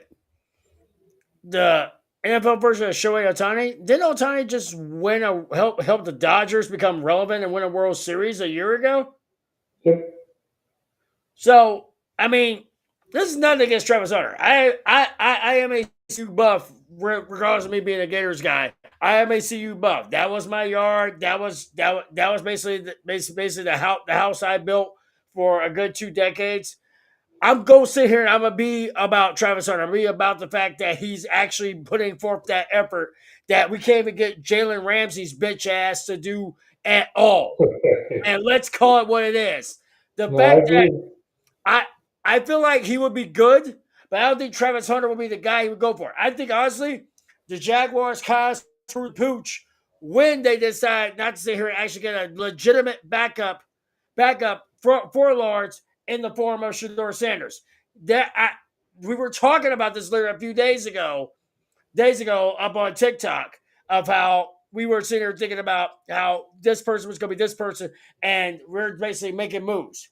Because we don't think, none of us think that basically Shedeur Sanders is going to last the whole season in Cleveland. I think Cleveland just got him as kind of like courtesy ones, like the $3 I sat here and gave like a homeless guy a few hours ago. That's what that looks like to me when it comes to it. I'm all for Jacksonville sitting here putting forth that effort and trying to make Sanders a genius, and he is. Travis Hunter basically playing both sides. I am good with that. I feel like Travis Hunter is going to help people erase the thought and the madness and the diva-ness of one Jalen Ramsey. Because quite frankly, Ramsey's just hoping the Rams will sit here and make the phone call and say, yeah, we'll take him back. Not knowing for a fact that the Rams won't take him back, and his ass will be stuck sitting here probably playing for the Giants at best. But again, that's just me. Kind of where I'm standing. But that brings us to our next ones that he thinks is either cooking or cooked. And the Panthers, cooking. Yeah, they were cooking. This is mainly because they selected a whole bunch of players that I wanted the Cowboys to draft. Beginning with T-Mac to Teroa McMillan. A lot of people said this was the only bona fide wide receiver 1 in the draft. And I have to tend to agree. This man is a beast. He's 6'4". Remember when the Panthers traded DJ Moore? Here's the replacement. T-Mac. They pick up former Gators player Princely Umanmielen, who's going to be a beast off the edge. And then they pick up former Gator Trevor Etienne, who I still haven't forgiven for transferring to Georgia. Perhaps the best Panthers move, though, wasn't even in the draft. They signed former Pro Bowler and Charlotte native Hunter Renfrow, Bryce Young, or Andy Dalton. No excuses this year. You're gonna have some weapons. Up next, we have the Falcons. And the Falcons cook. This is more just all from an aesthetic. before we go with that one, because we know that's just cooked out of it itself. Look, this is the We'll team make that the Panthers quick. Like you're looking at the Panthers right now. How like did how I just feel like the Panthers did what they needed to do in the draft and didn't do more of what they needed to do. So at least up to my standpoint, the Panthers are moving in the right direction, but this Bryce Young is coming along. He's going into year 3. He's starting to look like an NFL quarterback, but he still does not have people to throw to. They need to find bodies for him to throw to if you want people to actually believe in this methodology that the Panthers will be back to that original form that they had when Cam Newton was under center. But that's just me. you know, you've seen him, I've seen him. The fact that Bryce Young was not as horrible last year as he was in year 1, hardly something I'm going to hang my hat on. I'm sorry. If any team should have taken Shador as quickly as possible and wipe away that mistake with Bryce Young, that was the team to do it. I'm sorry. He's not going to get any taller. Defensive linemen are still going to be able to knock down most of his passes. His ability to get outside the pocket, not that great, but it is something he can do. But no, I'm not buying. No. And oh, by the way, of all the teams that had draft picks in this draft, the team I thought the least of or didn't recognize that they did anything were the Carolina Panthers. If you had told me they had no draft picks for the entire draft, I would have believed it. But I can't make a note of anybody that they drafted and how significant they might be when their offense is fine. They got Hunter Renfrow, the X-Raider, who is a good possession receiver. But they had Thielman, or whatever the kid's name that came out of Minnesota. Thielen. They still got him. I guess he helped, Bryce Young to suck less. But no, I'm sorry, you can't teach height, and this is the NFL. He could run around, scoot around, and D1 football and make plays. He's not tall enough to consistently stay in the pocket, which is where you need to be to make things happen down the field. So I don't know what they think they did. If this is cooking, not buying it. I think that person is the best. So now we go to the most blacklisted football team in the NFL, the Atlanta Falcons. Falcons. This is more just all from an aesthetics point of view, and I'll get to that. Jalen Walker kind of just fell in their lap. They needed that. Great value. But then they trade a future first-round pick to go get James Pierce Jr.? Trading a future first-round pick to move up to pick 26 is insane, especially if it doesn't work out. Honestly, though, I can't even lie. The Falcons did have a great draft. Here's the problem, though. The son of the Falcons defensive coordinator somehow got Shador Sanders' phone number and prank called him during the draft. Not only this, his number is associated with calling other players as well, Tyler Warren and some other players among them as well. He's 21 years old. He uploaded this video to the internet and thought it would be funny. What are we doing here? The worst part about all of this is that he will not even be disciplined by the NFL or Atlanta Falcons, the father nor the son. What are we doing here? What is going on? Who thought this would be funny? On a day when people are already on pins and needles, you try and pull a prank like this? Who's laughing? And the worst part is because of this, no one's talking about Jalen Walker, James Pierce Jr. All the attention now has shifted to this stupid prank. You've removed the attention where it should be on a day when you should be celebrating. For that reason, Falcons are cooked. Up next. Yep, they're cooked, but they've been cooked for quite a while now. I'm not saying it's the aftermath of giving up that 28-3 lead to the Patriots in that Super Bowl, but I haven't seen anything positive about this franchise since. They start last season. They go out and they get Kirk Cousins. I thought, okay, reasonable, maybe a little pricey. And then they draft Pennick. And I'm thinking, okay, well, he's going to sit until they develop him. Turns out he really didn't need to sit. He was NFL ready certainly by the second or third week of the season. You know, so and after they benched Cousins and played Penix, then they say, well, we're not gonna trade Cousins. We're gonna hold on to him. And I'm thinking, for what sane reason? How many times can you continue to perpetuate your stupidity? Cut his ass. Even if you got to pay him the money, cut his ass. What? Now, Kirk Cousins is the least of the Falcons' worries. Oh, I Here's agree. how the people in Atlanta are actually feeling right now. A 21-year-old kid sat here and probably screwed them out of a shot at an actual potential playoff caliber quarterback who has proven himself. And respectfully, no matter what the damn interviewers gotta say, I don't give a damn about them. I'd slap the piss out of every last one of them if they were in front of me right now. Here's what it comes down to. The Falcons have been a clusterfuck, a dysfunctional home.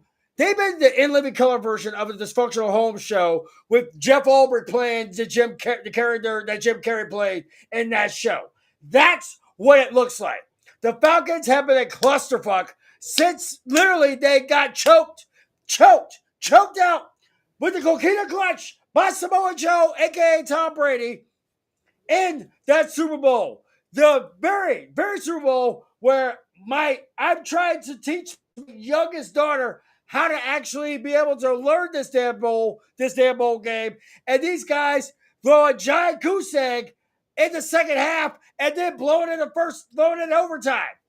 I'm sorry. But when it comes down to it for me, the Falcons are not only cooked, they roasted. Because these damn bitch made jagoffs have managed to sit here and piss off their fans in every sense of the word. Between the broad, the little thought that was sitting here stealing people's money to sit here and actually go to these bowl games instead of sitting here helping these families out, to their ownership, to their coaching staff, to the very fact that they actually drafted Michael Penix last year. Then you turn around and have your defensive coordinator's kid. This little worthless excuse for a sperm, for basically a nut stain in your drawstring nutsack when you were in college. Sit here and actually screw over everybody. I'm sorry. Falcons get no respect out of me. They don't get no respect. Fuck the Falcons. They deserve to get slapped every single game. I hope they go 0-8, 0-17 this upcoming season just for a principle. Sports karma's a bitch. But what should have happened in the Atlanta Falcons front office after this incident? Is there really anybody working that? I would have brought them both working in. that I would have front brought them both in and said, we're not going to find you. And Is again, there forgive anybody me working that for front my. office? I'm gonna be honest. I don't Is know. there Well, anybody nobody's working. Nobody's working in that front office. I mean, Everybody should be gone. Just say, you know what? They all suck. I would, I would bring in the entire front office, get them into a meeting room, and then from a door on the side of the room enters Elon Musk. And I'm saying, what the hell do you think he's going to do? I'm just going to walk away. I'm going to let Elon decide what's going to happen. I'll come back, and you'll all probably be gone. They'll do two things: Jack and shit. And Jack left town, and shit's still running. Speaking of shit still running, let's go to the Mayo guy.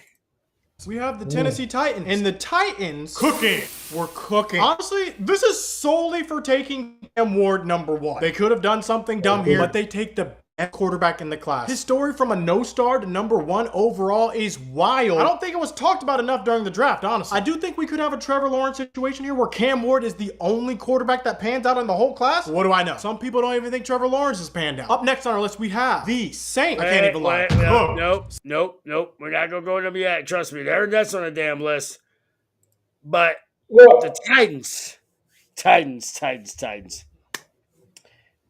You shut all your chips on the table for a guy who craves mayonnaise last season. Yeah. And that was shit. I can't even remember how many jokes you, myself, and Rocket Reese, and even Joe Quills actually sat here and said about this guy and about the Titans through that entire season. But I don't think they're cooking. Yes, you got Cam Ward, which means what? Yeah. He's not going to be the second coming of Vince Young.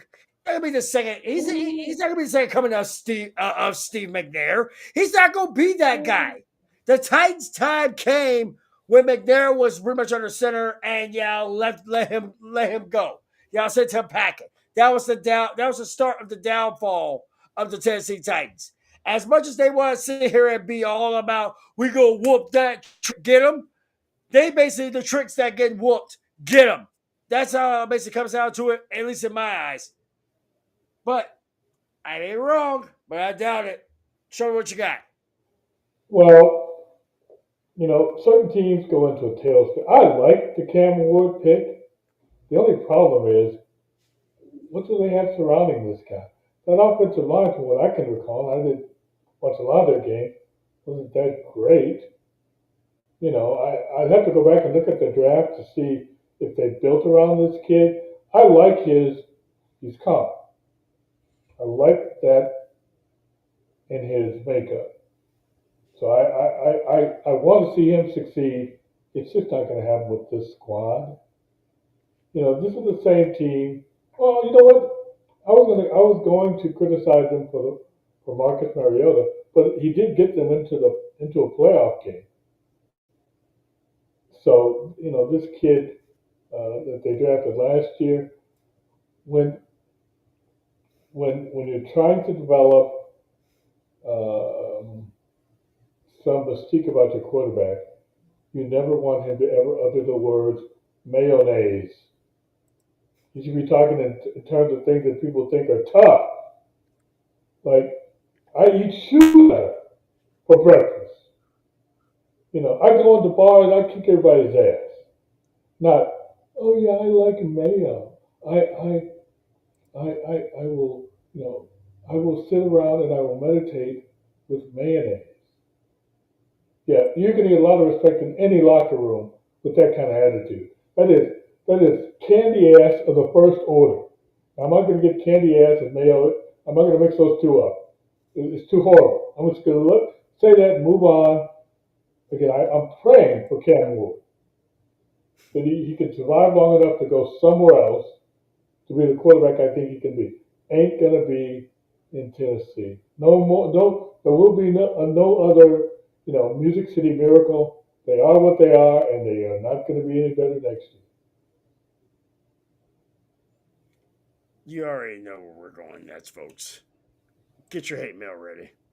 Up next on our list, we have the Saints. I can't even lie. Cooked. Saints extremely cooked. Look, in the first round, you take Kelvin Banks. Okay. The problem with that is Will Campbell didn't fall to you. Armand didn't fall to you. And that's kind of disappointing because both of those players were higher rated on everyone's board. That's not the reason the Saints are cooked. The reason the Saints are cooked, they took Tyler Shutt in the second round. To me, this was egregious, but don't take it from me. Take it from Saints fans. One look on Twitter will reveal how Saints fans are feeling about this pick, and they are down bad. I haven't seen Saints fans crash out this hard since the playoffs against the Rams, and they didn't call pass interference. This quarterback has some of the worst throws I have ever seen in the combine and in gameplay. Honestly, I think the best pick the Saints had was in the 6th round when they selected running back Devin Neal out of Kansas. The biggest winner here could be Spencer Rattler. Honestly, Kellen Moore's got his work cut out for him either way. The Dolphins are... Yeah. I might skip past the Dolphins, but I kind of feel like you got some things on these Saints, so let it rip. Well, look, again, Derek Carr, former Raider, so I still have, love in my heart for what he did for the Raiders, which was pretty good. Didn't get him much to the playoffs, but I liked his play. But Tyler, I can't even pronounce his name. Tyler Shutt. Like, of all the quarterbacks around, including Jalen Milroe, this guy was the least of the least of the least. Why anybody would waste a draft pick on this no-talent wannabe? He wasn't even that good in D1. He must have had one hell of a tape because I didn't see it. I don't even recall what he did at his pro day or whatever you want to call it. He's just another slug. That's all. But he got the hype.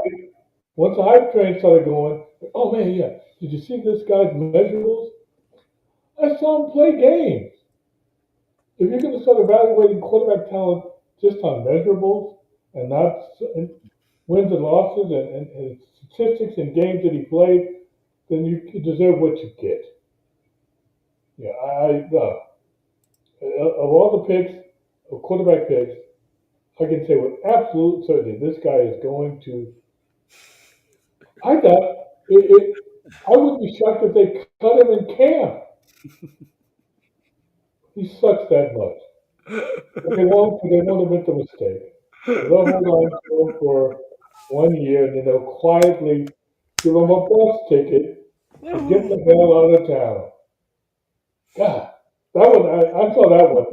What the hell? You're going to tell me this guy's better than Shador? Again, name me a Sanders that he's better than. Bernie Sanders. I don't care. Any Sanders. Bernie Sanders can play quarterback better than this guy. I'm a put the nickname out there that they're now calling Tyler Sloth in New Orleans now. Tyler Sloth. Because that's exactly what it feels like to me. Let me see if I can put this. You know what? New Orleans, he ain't brought up the Giants yet, but I'm pretty sure he's going to. New Orleans, let me talk to you. You mean to sit here and tell me you got a chance at Shador Sanders, who the people want, who your crowd wants, who your fans want, and you guys decide to go with a guy who apparently is as old as me, who throws like me, but is whiter than me.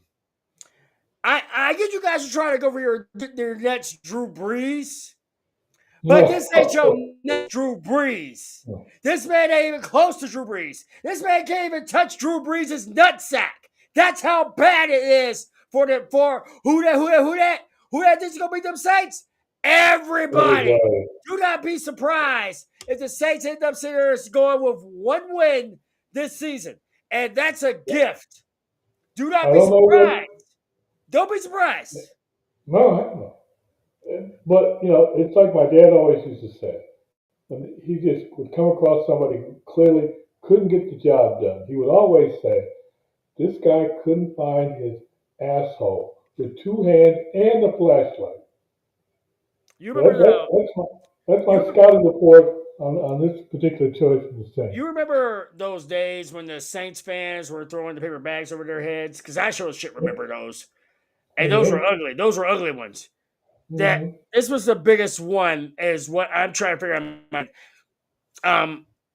How bad do you feel like it's going to be when the Saints fans got to pull those bags out again? They got to go to grocery stores just to ask for paper, just so that way they have paper to throw their Sharpies on, because that's how bad Tyler Sloth is going to be. But he's not the worst of the worst.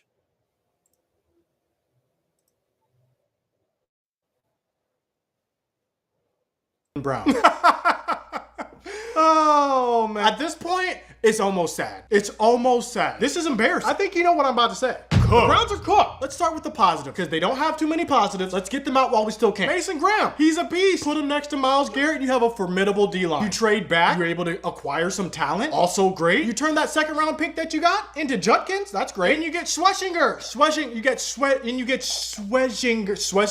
You get the line, you get Carson. That's where all the positives end, though. Because if Travis Hunter has a great career, if Abdul Carter has a great career, there are going to be some Browns fans looking at management sideways, even more sideways than they already are. The real problem lies in the fact that you decided to select Dylan Gabriel in the third round, which to me was a little bit high. And then you turn around and take Shador Sanders in the fifth round. And if you could have seen the war room, when they made this selection, it was clear they did not want to take Shador Sanders. This looked like a forced pick from management. You could see it was like slow golf claps and half smiles. It was a bad look. Now you have a quarterback room with 5 quarterbacks. 5. Let me know right now. Leave a comment. Who do you think will be the day 1 starter in Cleveland? Will it be Deshaun Allegations Watson, Joe Flacco, Kenny Pickett, Dylan Gabriel, or Shador Sanders? How many quarterbacks do you even keep going into the season? A comedy of errors that I can't stop watching. And I can't wait to see how it plays out. This brings us to our... Yeah, I'm going to save those jackoffs for last. Okay. So, Cleveland Browns. Mm-hmm. Cleveland Browns. Could y'all kind of maybe hint to me what the shit y'all were thinking? You have 5 quarterbacks in your room right now. Now, granted, Deshaun Watson's pretty much a wash. He's done. I'm not just sweat blows by him. But then y'all re-sign Joe Flacco. Then y'all get another quarterback in free agency. And then you get Dylan Gabriel and Shador Sanders. I'm sorry. I'm trying to figure out where the joke begins and where the seriousness begins. Now, this I'm saying is because of the fact that the head coach of the Browns happens to be a member of that reigning defending Super Bowl champion team from my St. Louis, LA, California, Inglewood, Irvine, Collinwood, Clifton, Rams. But this right here has got to be the dumbest damn thing I've ever seen in my entire existence. Because I've seen the Browns do some dumb shit in their lifetime, but what was the point? What was the point? I give you guys an F, but you guys will think that's a passing grade. That's how bad you are. That's how bad I think of the Browns. Yes, I know my brother in Arizona is watching this, and he's probably like, God loves the Buckeyes. You may have that bad call brick, but bruh, you overthrow that bad call brick at your own damn team because damn, these guys are ass. These guys are shit. These guys are hot garbage on a silver platter in the middle of an Arizona desert next to a cactus with the guys from the hangover going, what the shit did we do last night? That's what the Browns are going to be like this coming season. And I love to sit here and try to have high hopes for you guys, but damn, you guys are shit. Dumb one, take them. You know, it saddens me because some of my very best friends I've known for 40 years are Browns fans. I was sitting at a playoff party in the 80s at the time of the drive, at the time of the fumble, when Cleveland was still Cleveland. So I know their pain. The bigger pain was that same organization that failed during the Elway drive and the fumble in the 80s moved to Baltimore. And what did they do after they moved to Baltimore? They won a couple titles. Same team, same franchise, different name. They reincarnate the Cleveland Browns, and you know, you expect a young organization or whatever, a new franchise, an expansion team that they brought up to struggle for a few years, whatever. I get all that. But it's the picks that they've made and for quarterbacks don't make any sense. Tim Couch, they brought in Jeff Garcia. Trent Dilfer was so-so. Charlie Fry, Derek Anderson, Brady Quinn, Colt McCoy. I mean, who else? Brian Hoyer, Cody Kessler went to USC, so he wasn't half bad, but he still stunk. Deshaun Kaiser, not Kaiser Wilhelm, just Deshaun Kaiser. He sucked. They did have Baker Mayfield for 3 or 4 years, and they let him go. He's no good. All these other guys, So then we go to Jacoby Brissett. Then they decided in 2023, you know what? We've suffered long enough. We're going to give Deshaun Watson $230 million guaranteed money. That'll fix it. We're going to be great, right? The 2024 quarterback room consisted of Jameis Winston, Deshaun Watson, DTR, Yep. hyphenated names, and the immortal Bailey Zappi. That was their quarterback room last year. The one that they concocted and put together this year is even worse. If I'm the Browns, I'm just saying, you know what? We have screwed this over. So let's just cut everybody else and get some other backup. We're just going to run with Shador. We're just doing that. The hell with Dylan Gabriel. Hell. Why? Just Somebody why? bring I'm on back the West Roman Coast and Reigns. I'm even going, why? It's like I saw him play. He's a decent, D1 quarterback, but that's all he is decent. You're going to He's take him in the aged. third? He's old. He's old as me. Well, because he transferred 18 different times and took red shirts. I'm He's surprised he older transferred. than our testicles, brah. I wouldn't doubt that, but man, it's I like, mean, what are you thinking? Again, I had to almost pull an intervention from one of my close friends who's a Browns fan. 'Cause when you've dealt with 40 years of this crap, and it gets just worse, I just say, dude, just find yourself another squad. I know you're from Cleveland. I know you're from Akron. I know you love the town, but you gotta cut them loose. Hell, so you could be a Saints fan. At least the Saints have some recent winning tradition. But dealing with the Browns, they are just they're gonna break your heart and then kick you in the balls and expect you to like it. So Cleveland, like I said, just run the risk. You can't be any worse. Have a press conference next week and say, I know what we did in the draft.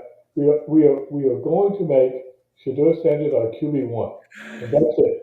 it could be worse. It could be worse. They could have somebody prank call as LeBron James to welcome Shador Sanders to Cleveland. That's how bad it could be. Oh, And LeBron's got time to burn now because he's in Cancun or getting ready for Cancun. But since we're on that, speaking of Cancun, let's talk about a team that is prone to go to Cancun at the end of the season. Bring on the Cowboys, Scooter. The last team, America's team. And in past videos, I have been a little bit biased, but it is my duty to remain unbiased, truthful, and accurate. And for those reasons, cooking. The Cowboys were cooking, baby. Let's go. I don't care what anyone says. Cowboys might have had the literal best draft in the whole NFL. Originally, I was mad at the #1 pick, Tyler Booker. But then I remember, the Cowboys are best when our O-line is the best. Last year, we were getting bullied on the offensive line. It's time to start bullying people. The Cowboys are also best when we have a run game and we use play action. This is going to help all those scenarios. Follow that pickup with Devin Ezraku, who a lot of people wanted to draft on different teams. You can't key on Micah anymore. We have 2 speed demons on either side. Plus, Sam Williams is going to be ready for the season. It's going to be freaky. And then you follow that up with Siobhan Revel out of East Carolina. This is the heir apparent to Trayvon Diggs right here. This man is the Lank Ness monster. He's going to be flying around the field. Also available at the start of the season is what they're saying. Great value in all these picks. Then you get Jaden Blue in the 4th round. Also a burner who can catch the ball out of the backfield as well. Just a great overall pick for the Cowboys. We are missing a wide receiver too, and I do think we will address that in the offseason at some point. Amari Cooper, I miss you. Sometimes the best thing you can do is take the BPA, and I think the Cowboys did that throughout this whole draft. That is my list. Where did I mess up? First of all, after you, put down the crack pipe and the Kool-Aid.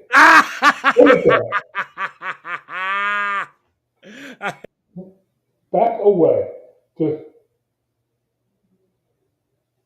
start taking those 12 steps, because I'm sorry, Cowboys are the Cowboys are the Cowboys.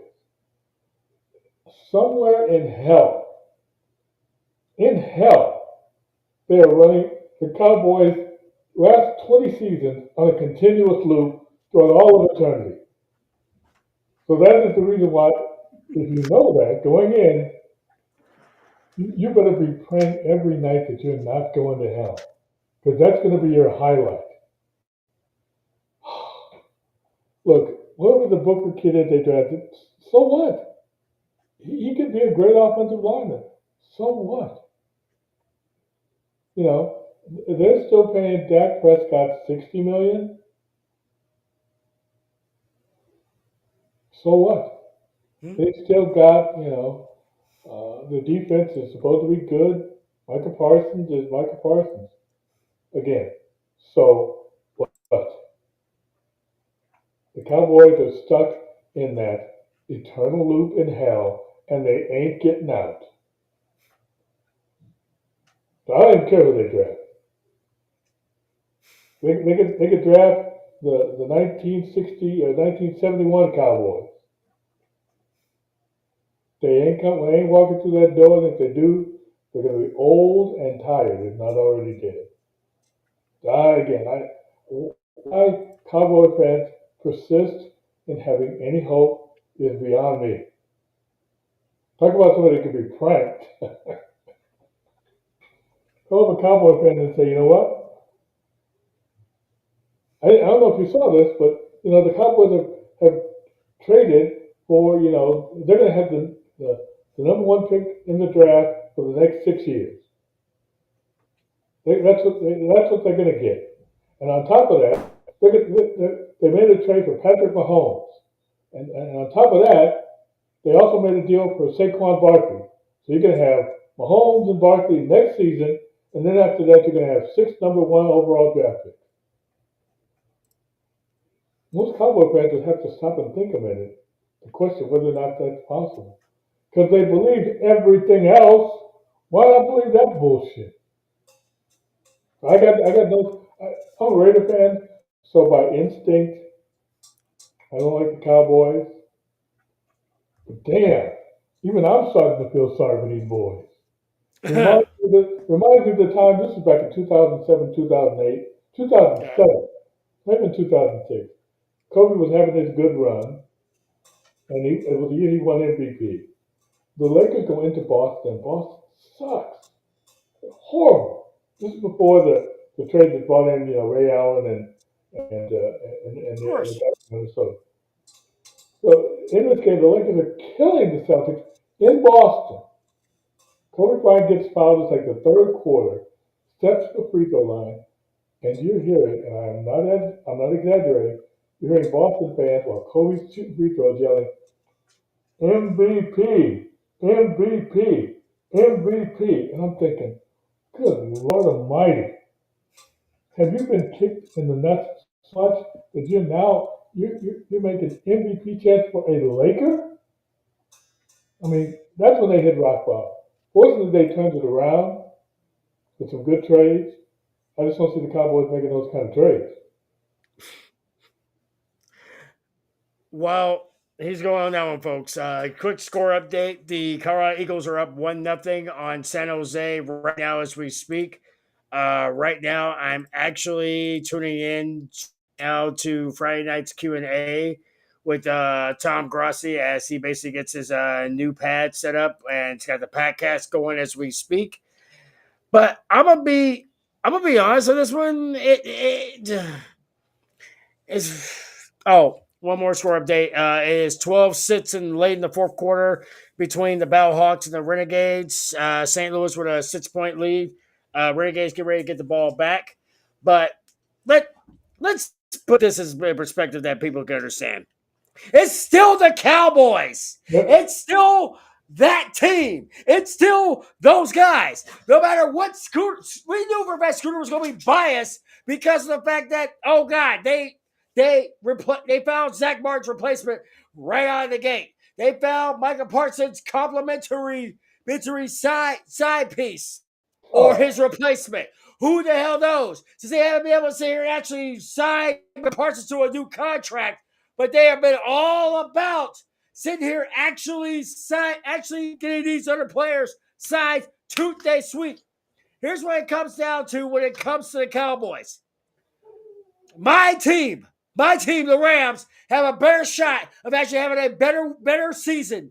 The Raiders have a chance of a better season. The Broncos have a better chance of a better season. The Seahawks, the Falcons, hell, the Colts.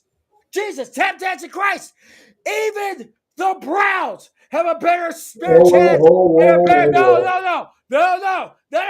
to go with that because they got a chance at a better season than the damn Cowboys. That is how bad the Cowboys have been.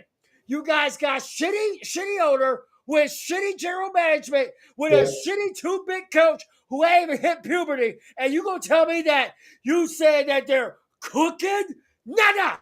Cooking like James Harden cooks free throws. Like Westbrook makes shots. Like LeBron James clutches games.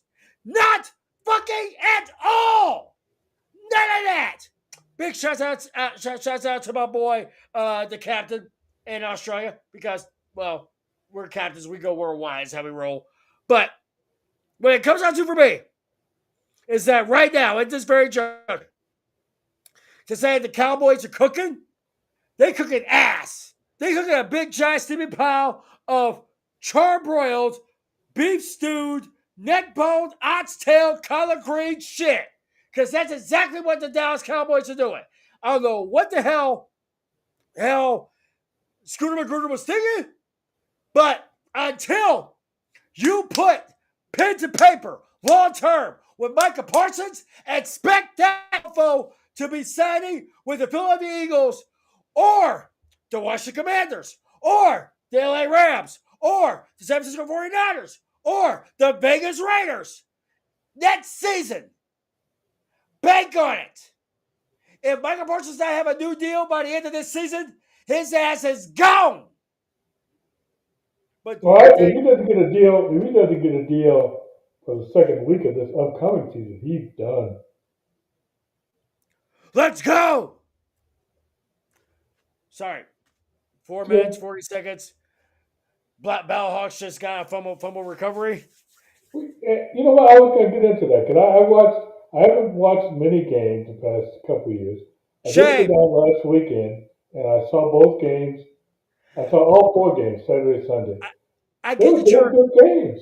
I get that you're a Vipers guy, and I hope that the Vipers actually get back into the league. Well, I hope Seattle gets in before Vegas, respectfully, because Seattle has the draw. But I like to see Vegas back in here. I like to see Rod Woodson get back in as either defensive coordinator or even a head coach. I feel like that he got the short end of the deal. He got a raw deal because of COVID. But I feel like he could have made that team successful. I just think that where they were playing, nobody really gives a rat's ass about the UNLV Rebels football team more than they do the UNLV basketball team, and that's just gospel. Yeah. I'm sorry. I could be wrong, but I doubt it. For at least 30 years or more. But again, that's just me. Let me pull this up real quick because I kind of feel like I want to sit here and get this man his moment in the spotlight. Right now, what you see on the screen, you see our boy Green Bay. That'd be dope. That'd be awesome. This thing. So, NFL Blitz was so good. It was so great.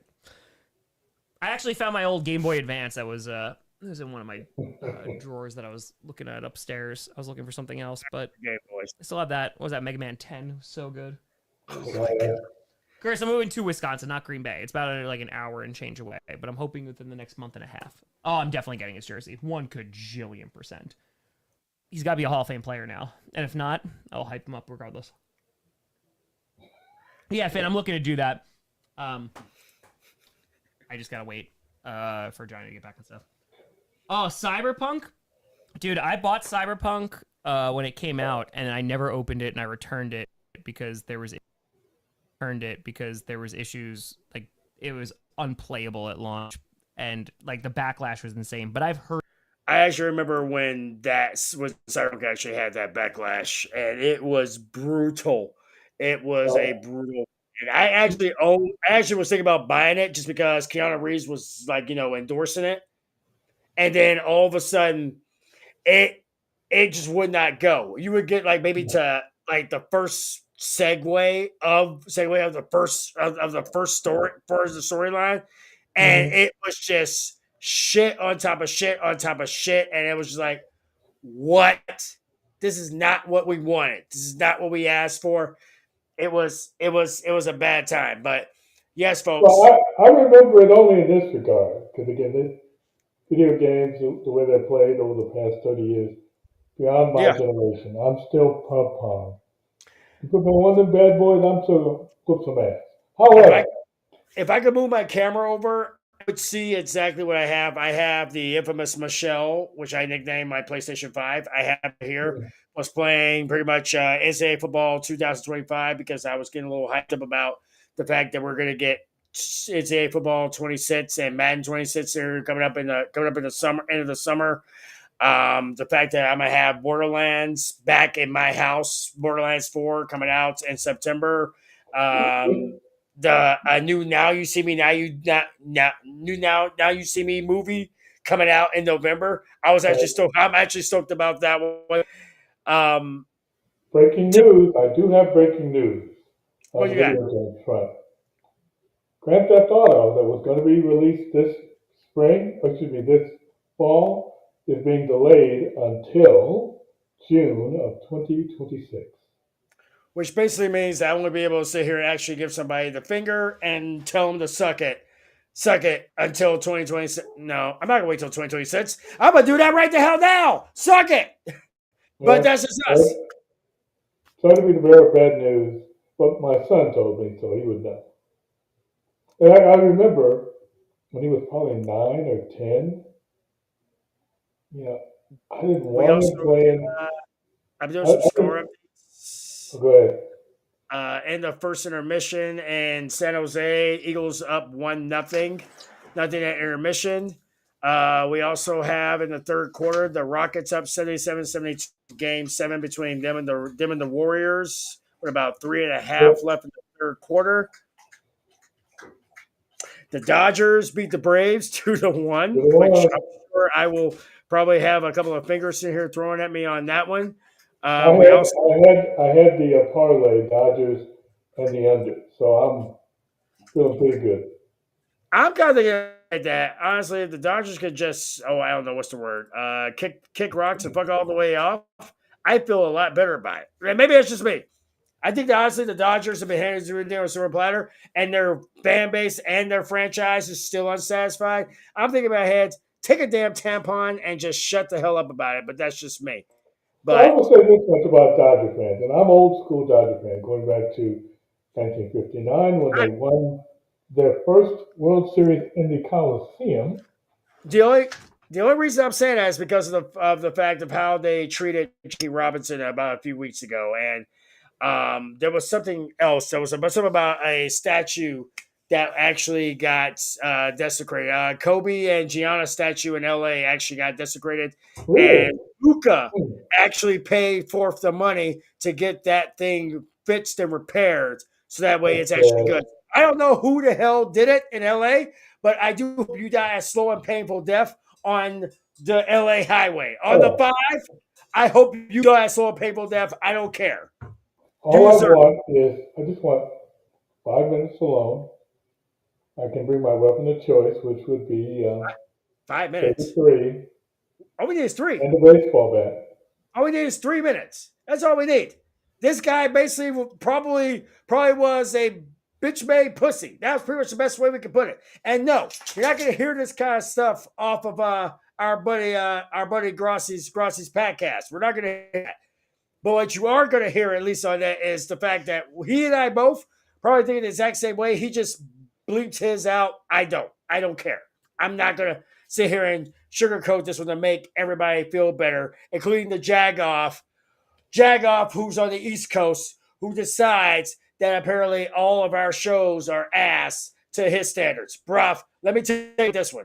All of us were basically doing this madness when your ass was still basically nothing more than basically a guy who was just basically secretly beating it off in a closet, watching your sister actually do what you want to do. So you can just shut the hell up in regards to that. And you can tell him I said it. I don't care. He's not going to buzz me. He's not going to call me. He's not going to do all the things that you should do if you actually gave a damn about a product. But I'll do it. And this is why I'll do it. Because I give a rat's ass about this product. I give a rat's ass about these peoples. These are my brothers. These are my homies. These are my brothers in the trenches. This guy right here, Tom Grossi, me and him have never met, but I'll go to war with it. I'll go to war for him and goes to war beside him. We are pretty much, we are that bloodline. But this lank, strip, dick, BB bald, having sack of shit, who happens to call himself a what the hell was it? What was it? What was this little fucktard's name? Don White. You know what? Um, he's his sister is a big, massive basketball legend, and his name drifts me. His name escapes my mind because You're not saying Reggie Miller. no, not Reggie Miller. No. I would never disrespect Reggie Miller or Regina. I would never disrespect either one of them because they are goats in my eyes. This guy was Leslie Bitzer, her brother. Leslie Bitzer, her brother, who apparently is trying to make a living off of her name. Bruh, Leslie Bitzer's a legend. You're just this jagoff who basically came from the same seed. Shut the fuck up and get off our junk. Unless you're planning to actually sit here and make our shit better, you ain't saying shit. And if you got a problem with that, my phone number is literally the exact same it has been. You need that bad? You can call AJ. You can actually sit here, you can call AJ and you can tell him, hey, I hate to talk to this Captain Ron guy because he actually pissed me off a little bit. Guess what? Guess what, monkey nuts? I piss off everybody. But I'm good at what I do. That Chris knows who it is. Joe knows who the hell he is. Chris. That's that little second jag-off stooge piece of garbage, moronic jag-off back titty fuck moron monkey nuts asshole. That's who that is. But I ain't gonna sit here and make this a big one. Because tonight is a big night. Tonight's a beautiful night. Tonight is a glorious night. You want to know why tonight is a glorious night? Because the Blues just forced Game 7, baby! That's what I want to see. There you go. We got Game 7 coming up on Monday night. Because most likely that's how it's going to work because it's weird like that. I'm not sure how they play that one. But the Blues will be playing the Winnipeg Jets in Game 7. Mm-hmm. Game 7, and it will be literally next week. So I feel good about that because I'm pretty sure I'll be working that evening, but then I'll be able to sit here and catch up just in time for that game. So I feel good about that part. But now comes the fun part, and this is the fun part.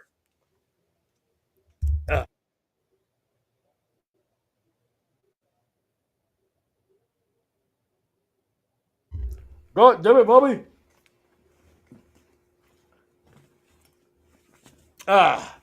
Yes, I'm having a Chris Farley moment.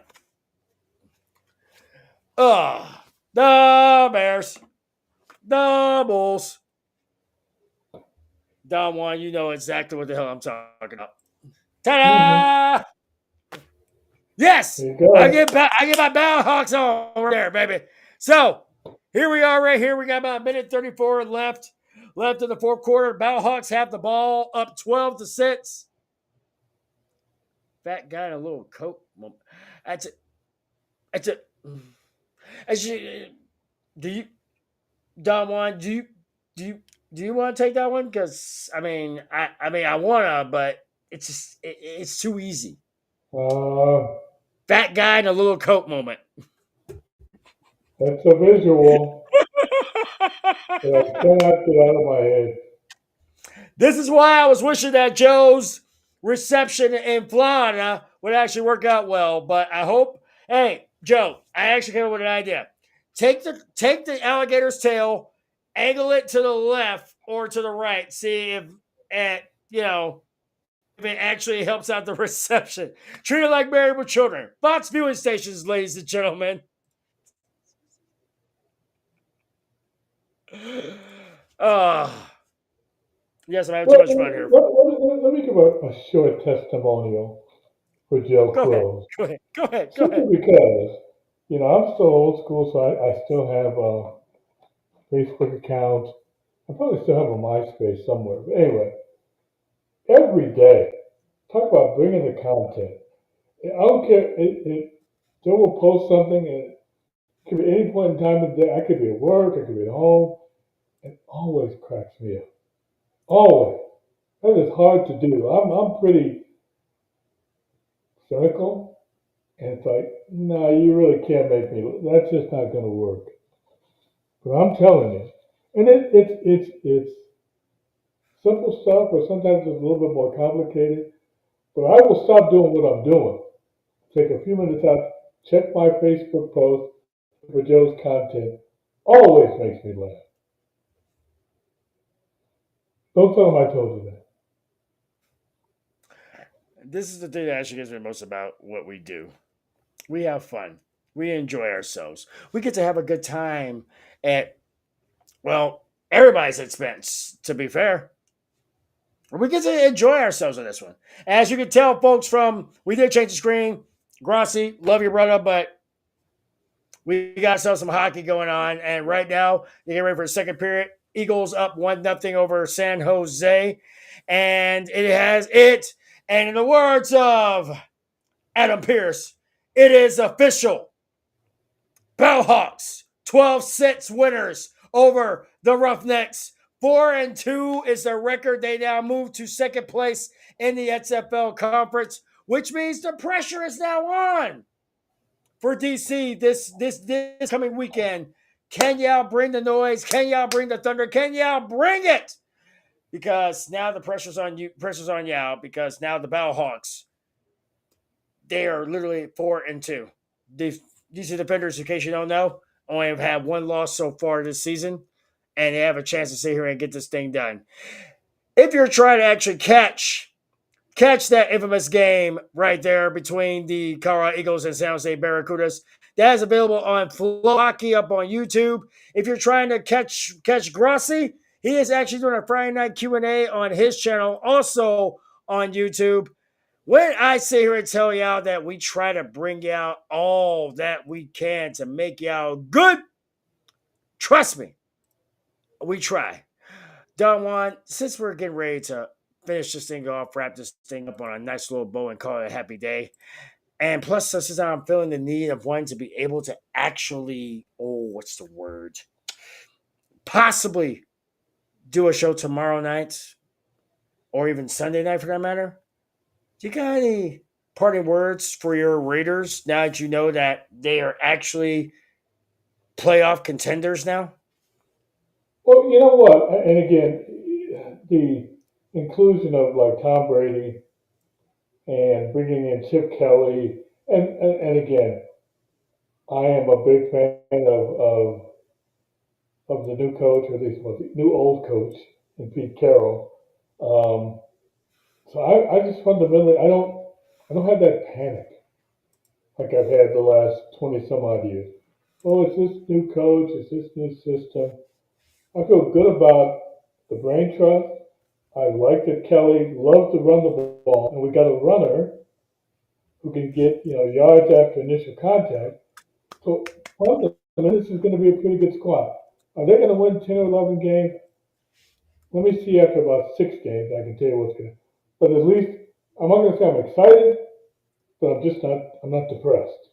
So I'll take not depressed for now. I will cling to not depressed until things happen otherwise. The sad part is that's all completely true if we're all thinking about this damn madness.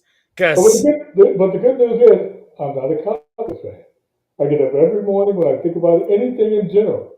Could be politics, could be what I'm having for breakfast. When the thought crosses my mind that I'm not a Cowboys fan, I am instantly uplifted. My wife has so much value.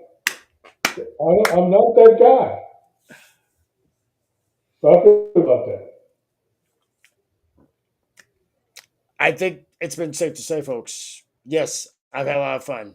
Yes, I've had a lot of fun with my friends.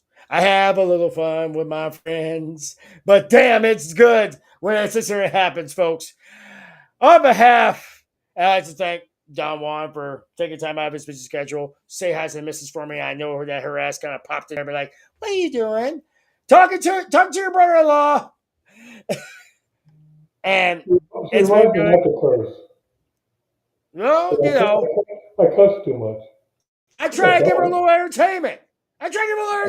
She said, yeah, no, I'm not going to be that nice. Folks, again, Flow Hockey, FLOHOCKEY on YouTube if you're trying to catch up. They are live streaming this right now as we speak.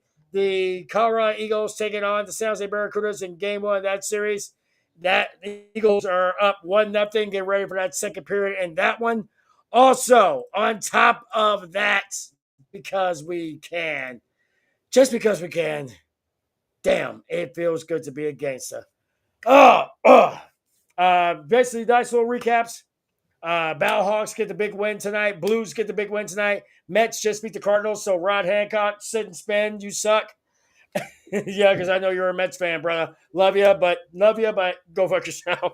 That being said, folks, like to thank the man, the myth, the legend, the Vegas Vagina Vanquisher himself, Don Juan, the smooth operator. I'd like to thank him for stopping in and keeping me company this evening.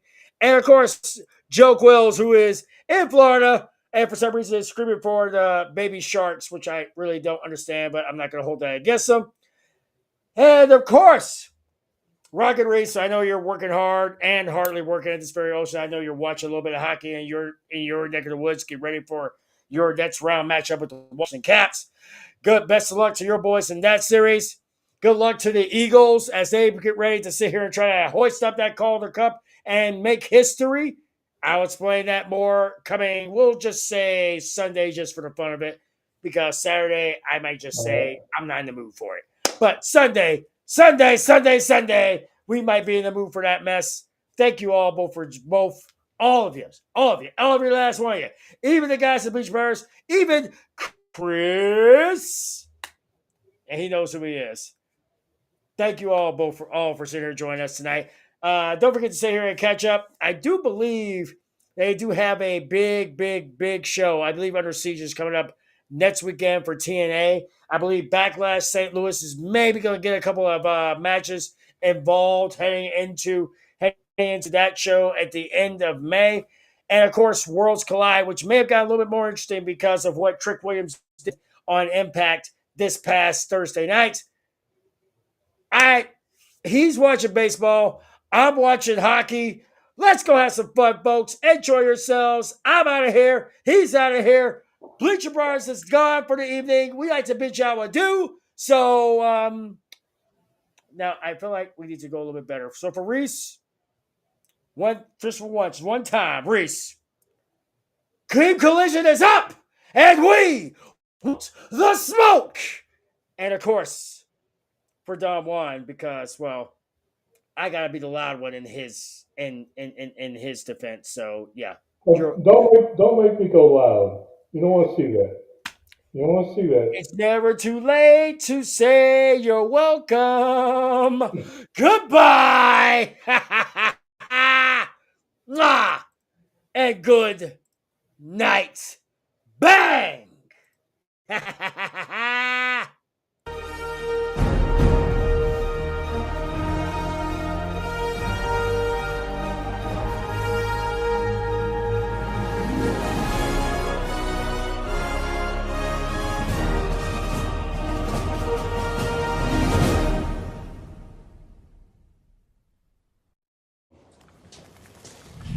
But the main thing is, you bunch of fuckers, despite the provocation from the cavalry, no fighting. For a long time. No fighting. No fucking fighting. No fighting. For a long time. Fucking fighting! Good. Redeem these nuts! Wow! Oh, there you go. We walk, and after we take that Kluger and the jab, we walk the gold, sucker! Hulk Hogan! We coming for you, nigga! I should point out for the record, Steve. This is what I'm so damn good. I can be speedball, my family. I can be king on chair. Get it right when you say the boy's name. I got following like I'm running a campaign. I'm in the cockpit like a fan's running the plane. I take the show and then disappear like Dave Blaine. I ain't wanna do it to you, but you pushing the issue. Man, I'm blowing my